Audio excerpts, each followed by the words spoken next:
আমি সব নতুন মায়েদের একটা কথা বলবো যে ডেলিভারির পরে ব্যথাকে জীবনের অংশ বানিয়ে ফেলবেন না। মা হওয়া স্বাভাবিক, কিন্তু বছরের পর বছর তার ব্যথা নিয়ে চলা কিন্তু স্বাভাবিক নয়। মারা ডেলিভারির পরে দেখেন যে আপনাদের কোমর বা শ্রোণির চারিদিকে এক ধরনের চাপ ধরা ব্যথা থাকে বা খোঁচা মারার মতো ব্যথা থাকে, আপনারা বিছনা থেকে উঠতে পারেন না।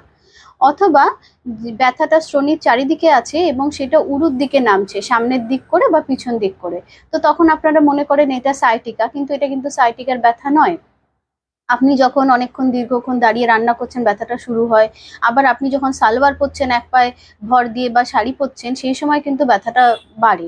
বাচ্চা কোলে নিতে, সিঁড়ি দিয়ে উপর নিচ করতে, এবং আপনি যখন কোনো কাজ করছেন নাও, তখনও সবসময় মনে হবে যে কোমরের একদিকে বা শ্রোণির একদিকে একটা খোঁচা দেওয়া, একটা সবসময় একটা পিন ফোটার মতো ব্যথা হচ্ছে। তো এই সব ব্যথাগুলো কিন্তু শুধুমাত্র রেস্ট নিয়ে বা ওষুধ খেয়ে কিন্তু যাবার নয়।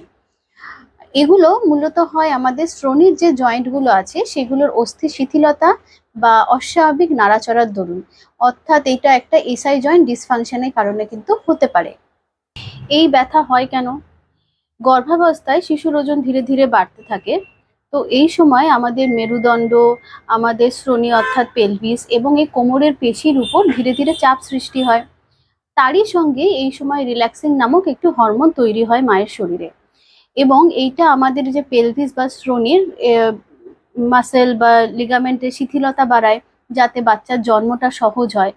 তো বাচ্চার জন্মের পর, ডেলিভারির পর কিন্তু আহ, মায়ের মাসেল, লিগামেন্ট, জয়েন্ট এগুলো স্থিতিশীল অবস্থায় ফিরে আসতে সময় লাগে, অথবা কারুর কারুর ক্ষেত্রে কিন্তু এটা ফিরে আসেই না।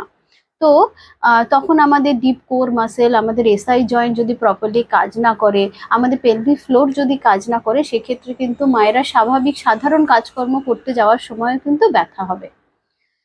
এই সময় ফিজিওথেরাপি চিকিৎসা খুবই গুরুত্বপূর্ণ। কোনো একজন ফিজিওথেরাপিস্ট আপনাকে কিন্তু সঠিকভাবে মূল্যায়ন করবে এবং তারপরেই আপনার চিকিৎসা নির্ধারণ করে আপনাকে চিকিৎসা করবে। তাই নতুন মায়েদের বলবো, আপনার শরীরও কিন্তু যত্ন পাওয়ার অধিকার রাখে। যত দ্রুত আপনার এই সঠিক কারণ জানা যাবে সমস্যার, তত দ্রুত কিন্তু আপনার চিকিৎসা শুরু হবে এবং আপনি স্বাভাবিক জীবনে ফিরে আসতে পারবেন।